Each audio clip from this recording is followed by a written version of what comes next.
Hi everyone, today we are reading The North Star by Peter H. Reynolds.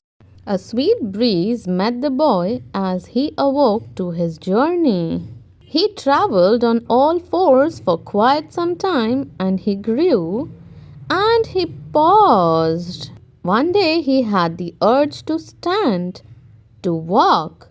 It made his journey easier. He could run too, but for the most part, he walked. He wasn't afraid of much. He wandered the fields exploring, sometimes stopping, sometimes going happily in circles, sometimes dancing, sometimes napping. One day the boy saw an oak leaf drift and land on the water. He wondered how the leaf managed to float, the way the stars seemed to float in the night sky. A spray of sand interrupted his thoughts. "Where are you going in such a hurry?" asked the boy. But the rabbit shot out of sight, disappearing onto a path the boy had never noticed before. The boy left the floating leaf and wandered toward the path. There he saw a cat. The cat purred gently. "Where did the rabbit go in such a hurry?" the boy asked the cat. "He was in a rush to start his journey. It's time for you to start your journey too." "Oh, but I have been on a journey," the boy cried. "I have seen many wonderful things. Soon I understand and some I don't, like how that leaf floats on the water." "Well, that's fascinating, but I'd hate for you to be late. You don't want to be left behind." "Behind? Who's ahead of me?" "You wouldn't believe how many. You know you are not the only one on this journey. Plenty ahead of you. Lots to follow." The boy began walking down the path. It stretched out far ahead of him. Signs kept pointing him along the way. Some parts of the journey were easy and some were very difficult. Although he was following the well-worn path, he had a growing feeling that he was lost. The forest seemed to be growing thicker. The soil was wet and muddy, making every step a struggle. Clouds had rolled in overhead and the darkness closed in around him. After many difficult miles, he could not take another step.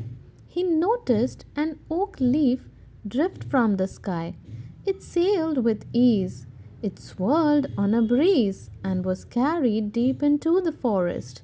The leaf disappeared behind a grove of trees. He stepped off the path to follow it. The boy found the leaf floating on a pond in a peaceful clearing, like a delicate boat on a dreamy voyage. His thoughts were interrupted by a voice. "Oh, there you are! I was worried," said the cat. "Don't wander off like that. Now hurry! You are falling behind." So the boy ran and ran and ran, and as he ran, he noticed the forest getting darker and thicker. The muddy ground became covered with water.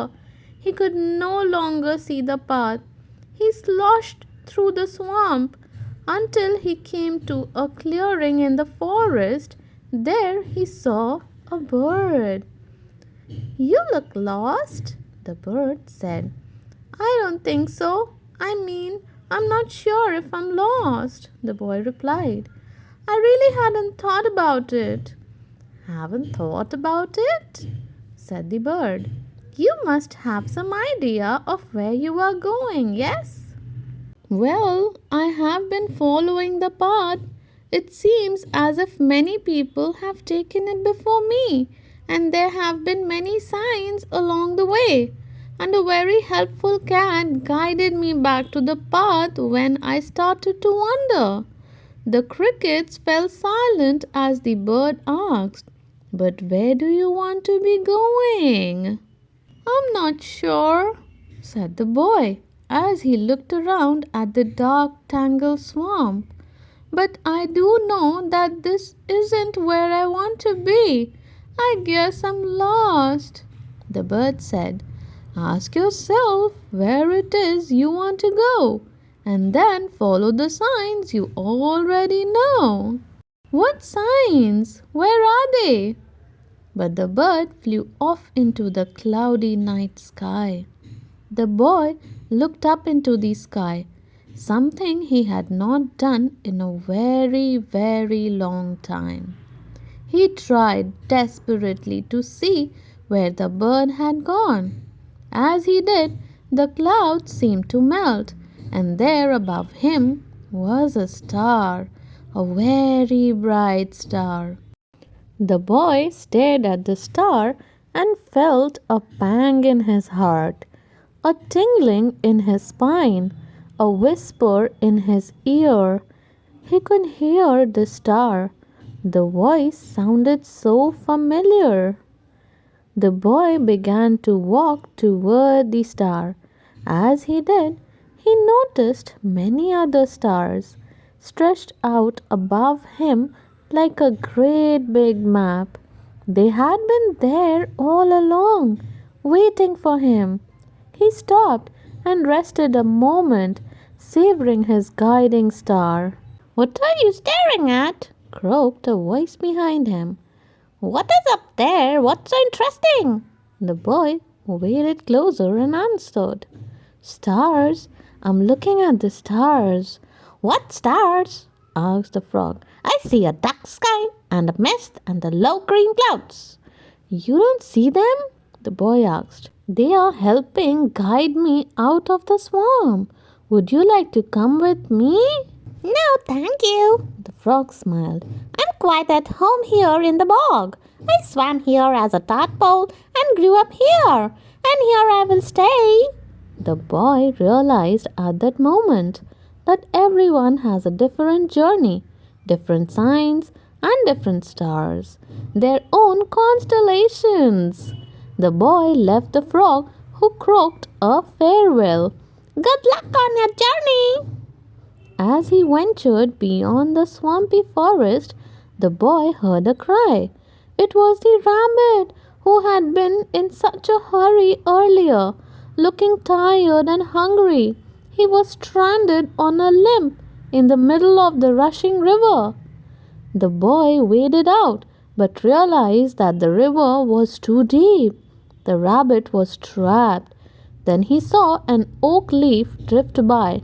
It gave him an idea. The boy fashioned a boat out of swamp grass and twigs and rescued the rabbit. The boy smiled, having helped make the rabbit's journey easier. The boy looked up. He noticed that the star had become even brighter.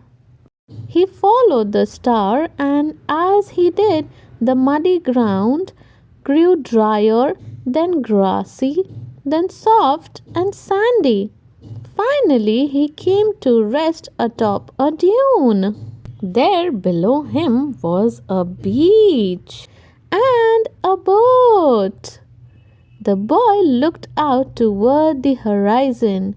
The star glowed steadily, reminding him that he still had a long journey ahead. But it was his own journey, his very own wonderful journey. The beginning.